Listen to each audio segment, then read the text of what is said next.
Fixed camera angles. Some love them, some hate it. The games that really did it right, like Resident Evil, Silent Hill, and Metal Gear Solid, proved to pay off in dividends. The fixed angles allowed for extra suspense in the game and a more cinematic feel. However, some consider this to be the horror genre's greatest restriction in this time.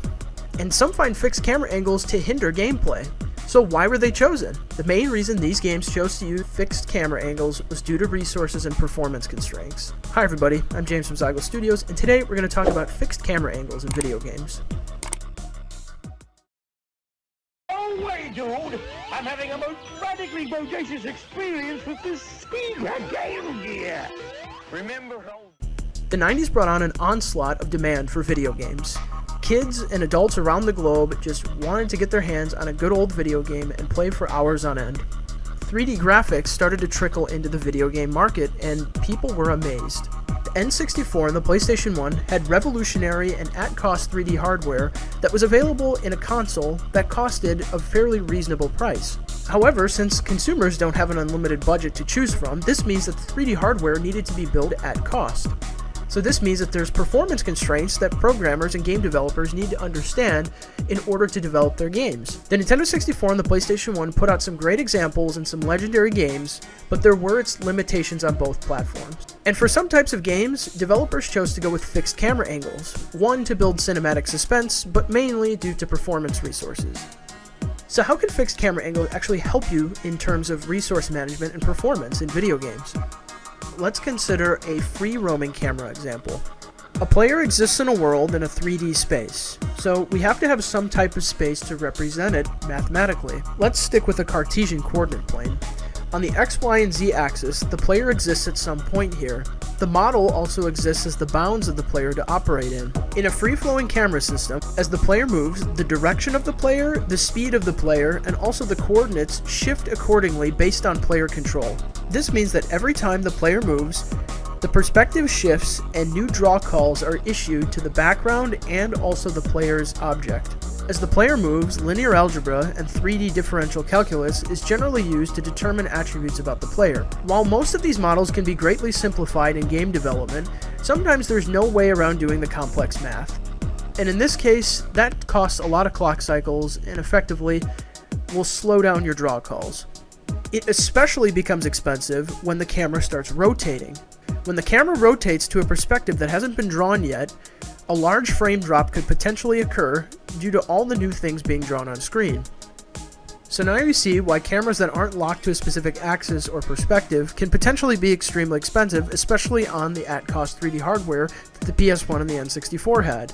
Now let's think about the fixed camera example. If the background is just built off of a perspective texture, we can move the models around and not have to worry about the translation that exists mathematically between the model and the relative direction on the screen from the camera. So this means that we can keep the background fixed and objects fixed on the screen and only spend resources on updating the player's direction, speed, and physics. The rest of the resources are freed up to do other things. Minimizing the calculations on the translations of models will not only help on the graphics hardware, but also the rest of the system's resources as well. So now you're starting to probably see why horror games would typically use this perspective in order to play to the game design. In order to achieve a surprising scene or maybe some gore, those details would not necessarily be possible with a free-flowing camera system.